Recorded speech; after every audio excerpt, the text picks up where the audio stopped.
If you like this video, please give it a thumbs up, comment, and subscribe to my YouTube channel, as well as follow me and subscribe to me on all my other social media platforms.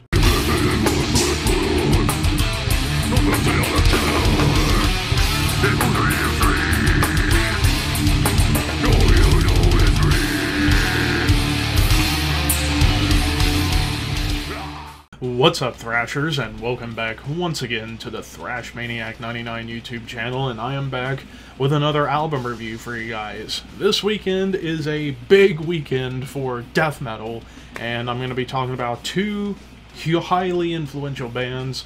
The first one I'm going to be tackling today, the other I'm going to be tackling tomorrow, but we're going to be tackling the 9th studio offering from brutal/tech death wizards, Fetus, with Make Them Beg for Death.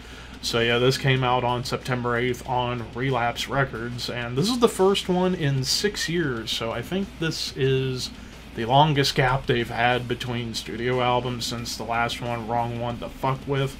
We now get Make Them Beg for Death. Now, we got teases of this album last year with a couple of songs, Compulsion and Cruelty, or Of Cruelty, and Unbridled Fury. Those two songs were definitely like getting me hyped to hear more Dying Fetus, and then of course, one of the big surprises, John Gallagher's now got long hair and a big bushy beard after so many years of being used to him being bald and just having the chin goatee. So now he's got the full beard and long hair, which I am still not used to, but hey, he looks badass. He looks even tougher than he did before.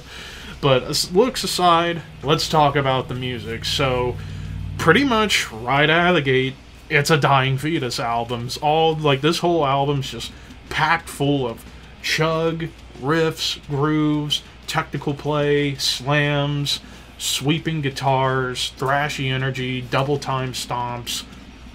Like, basically everything that you've come to know and love about Dying Fetus, and then some. Kicking things off with Enlightened Through Agony, immediately into catchy chugathon riffs and badass drums. I mean, Trey Williams is one of my favorite death metal drummers, just because the guy, he can play everything and anything. Like, he reminds me of like a modern Mike Smith, but he also throws in a little bit of like thrash metal intensity and a lot of hardcore flair. And then it turns into like more of a tech death, thrashy track when it gets into that more high-speed energy and chaos. Even a dissonant melody kind of comes through nicely with some nice pinch harmonics before you get this like really cool alternating pattern, and this is not the first time you run into this, where it alternates between blast beats and tapping guitars and the breakdown, like always there to change up the dynamic of the songs and just make everything sound even nastier than it already does. But Compulsion for Cruelty, this song has some of the catchiest riffs of the entire album. Immediately sweeps, riffs, grooves, and blast beats, and then it just turns into Riff City for the most part. But then you get this, I would say, as well as When the Trend Ends, Raised in Victory, Raised in Defeat.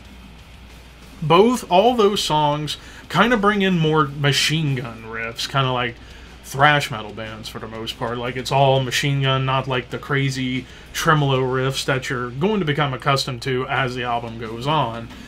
But yeah, just breakdowns galore, and most of these breakdowns, whenever they do appear on the album, definitely bring out the more New York hardcore influence that Dying Fetus kind of peppers in on top of their brutal technical death metal, just to show that, hey, we can write catchy hooks, catchy riffs, and catchy breakdowns just as well as a band like Hatebreed, for example. And a lot of these breakdowns definitely made me think of like early Hatebreed, like that Satisfaction is the Death of Desire era, and even some other like early metalcore bands like Earth Crisis, and even like early 90s Biohazard, like that kind of New York hardcore / metalcore style. That's what I got with a lot of these breakdowns. Very rarely does this album have any slam parts. I would say the only slam parts that you really get on the album are in Feast of Ashes and the closing track, Subterfuge. Those, like I said, were the only tracks where you really got any semblance of slam. And I'm typically not a huge fan of slam, but only that's just because slam death metal just kind of feels very generic to me. I like slam parts when they're accentuated into brutal death and tech death. At least that's just for my taste.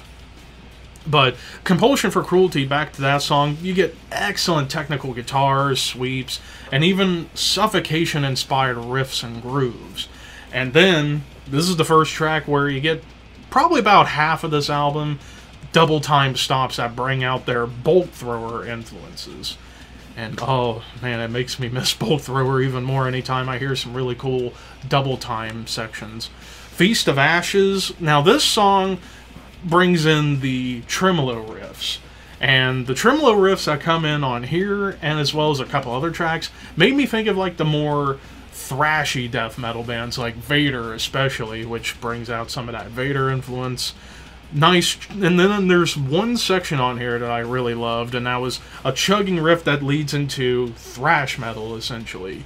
And then the breakdown that you get after the awesome dynamic shift from the double time stop, the breakdown here, I immediately thought of the song Graves of the Fathers by Cryptopsy, who I will be talking about tomorrow. Like I said, this is a big weekend for death metal. Throw Them in the Van, the shortest track of the album at under 2 minutes, and it's just a flat-out tech death song with some D beats that pop up towards the end. Now, Unbridled Fury, one of the early singles of the album that came out either late last year or early this year, thrashy right out of the get-go with blasts, excellent grooves, nasty tremolos, and even the breakdown with some really nasty bends on the guitar. When the trend ends, this song kind of gets a little bit more sinister for the most part. Like, there's a couple of riffs on here that gave it a bit more of a sinister, darker quality to them. But the hardcore grooves that show up here, you get some excellent pinch harmonics and even some little guitar harmonies. Like John showing that he can create some really cool, unexpected guitar harmonies. And then we get into Undulating Carnage. Great riffs right out of the gate with some excellent drums.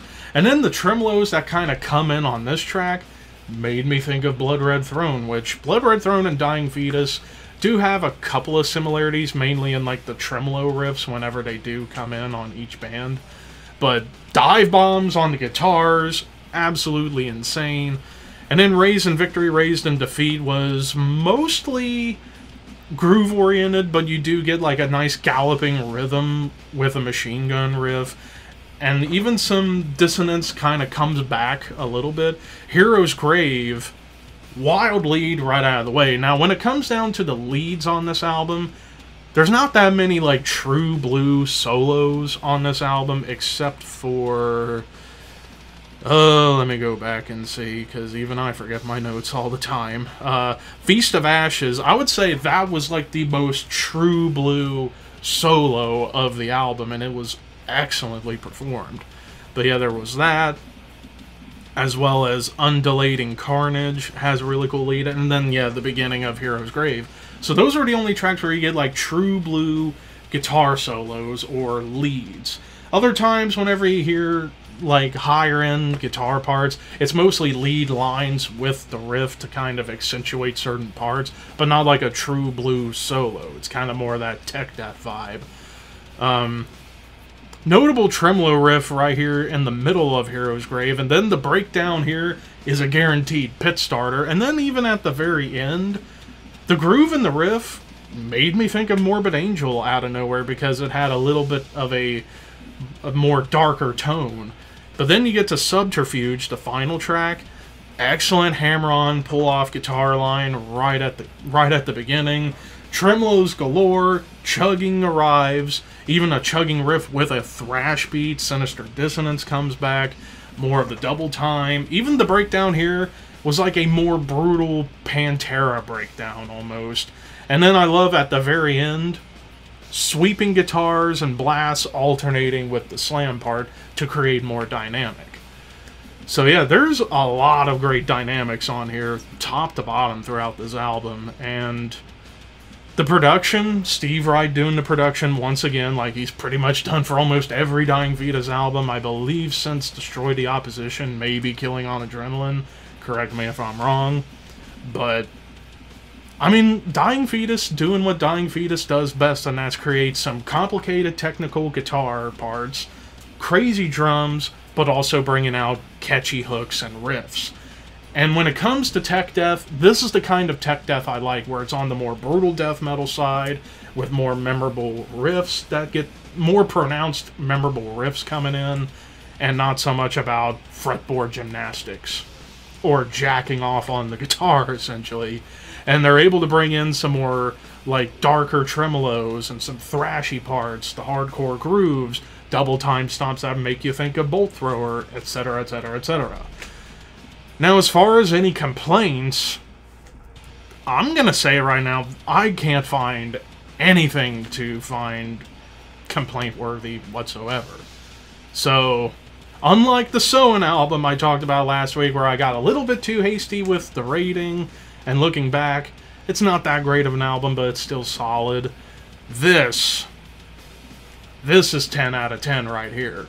Holy crap. Dying Fetus does it again, writing a damn near perfect album. Whenever that day comes that I have to rank Dying Fetus, it's going to be tough. And this album certainly makes it tougher. Definitely maintaining consistency and staying at a high level. And that's really all I can say about it. But of course, this is all just my opinion. What do you guys think of Make Them Beg for Death by Dying Fetus? Let me know in the comments. And until next time, keep your horns high and your dreams wet.